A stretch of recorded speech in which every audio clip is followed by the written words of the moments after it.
مقررین حضرات، خطبہ حضرات، واعظین، خانقاہ کے صوفیہ، ان لوگوں نے صحیح احادیث پر مبنی جو واقعہ معراج ہے اس کو بیان نہ کرتے ہوئے ضعیف اور منکر روایتیں جس کا کوئی وجود نہیں، جس کی کوئی اصل نہیں، جس کی کوئی سند نہیں، یا وہ روایتیں جس کے اندر بہت زیادہ ضعف ہے، ان روایتوں کو اپنی پبلک کے سامنے بیان کرتے ہیں۔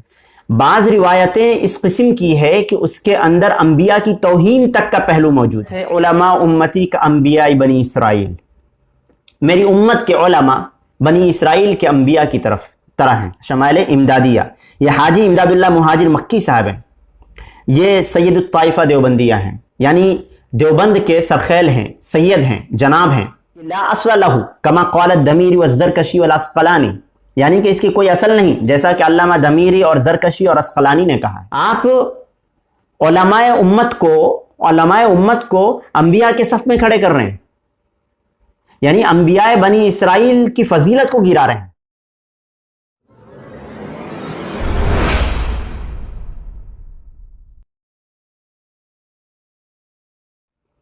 بسم اللہ الرحمن الرحیم۔ السلام علیکم ورحمۃ اللہ وبرکاتہ۔ خواتین و حضرات، میں ہوں عبد الماجد حسینی۔ تمام مسلمانوں کو یہ بات پتہ ہے کہ اللہ تعالیٰ نے رسول اکرم صلی اللہ علیہ وسلم کو مکہ مکرمہ سے مسجد اقصیٰ اور مسجد اقصیٰ سے سدرۃ المنتہا کا سفر کرایا۔ اس کو شب معراج سے تعبیر کیا جاتا ہے، اور قرآن کریم کے اندر بھی اللہ تعالیٰ نے اس بات کو بیان کیا ہے۔ اللہ فرماتا ہے سبحان الذی اسری بعبدہ لیلا من المسجد الحرام والمسجد الاقصی الذی بارکنا حولہ لنریہ من آیاتنا انہ السمیع البصیر۔ اور احادیث متواترہ، یعنی کہ صحابہ کی ایک بڑی جماعت نے اس واقعے کو بیان کیا ہے۔ آج میں اس واقعے کو بیان کرنے کے لیے نہیں بیٹھا ہوں، بلکہ اس واقعے سے متعلق اہل علم اچھی طرح سے واقف ہیں کہ جو روایتیں ہیں، جو احادیث ہیں، ان میں صحیح، حسن، ضعیف، مرسل، منکر، ہر طرح کی روایتیں موجود ہیں، اور خصوصی طور پر مقررین حضرات، خطبہ حضرات، واعظین، خانقاہ کے صوفیہ، ان لوگوں نے صحیح احادیث پر مبنی جو واقعہ معراج ہے اس کو بیان نہ کرتے ہوئے ضعیف اور منکر روایتیں جس کا کوئی وجود نہیں، جس کی کوئی اصل نہیں، جس کی کوئی سند نہیں، یا وہ روایتیں جس کے اندر بہت زیادہ ضعف ہے، ان روایتوں کو اپنی پبلک کے سامنے بیان کرتے ہیں۔ وجہ کیا ہے؟ وجہ یہ ہے کہ ان کو صحیح احادیث کے اندر سوکھا پن لگتا ہے، اور ضعیف اور منکر روایتوں کے اندر الگ الگ قسم کی عجیب و غریب قسم کی باتیں آتی ہیں، تو ان کو واہواہی ملتی ہے، پھر ان کی تقریر کا جو ہے لچھے دار بننا شروع ہوتا ہے۔ لیکن حقیقت یہ ہے کہ اسلام علم پر مبنی ایک دین ہے، اور رسول اللہ صلی اللہ علیہ وسلم کے جو معجزات ہے وہ کسی غیر صحیح روایت سے ثابت نہیں کیا جا سکتا، یا اس کو بیان کرنا بھی درست نہیں ہے، جائز نہیں۔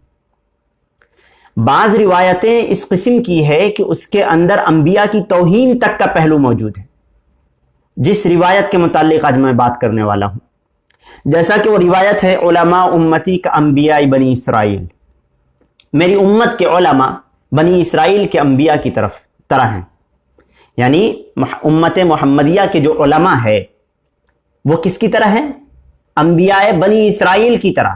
اور انبیاء بنی اسرائیل کا مطلب آپ سمجھتے ہیں؟ موسیٰ، عیسیٰ اور جتنے بھی ہیں، یہ سب کون ہیں؟ انبیاء بنی اسرائیل ہیں، ان کی طرح ہے علماء امت محمدیہ۔ اس روایت کے اندر یہ بات بیان کی گئی، اور یہ روایت اس کی اصل کیا ہے، اس کی جو حقیقت ہے وہ آپ کے سامنے بیان کروں گا، لیکن اس سے پہلے میں بتا دوں کہ یہ روایت صرف اور صرف خطبہ اور مقررین، اسٹیج پہ چڑھنے والے نوٹنکی حضرات نہیں بیان کرتے، بلکہ بعض جو جماعت کے سرخیل کہے جانے والے،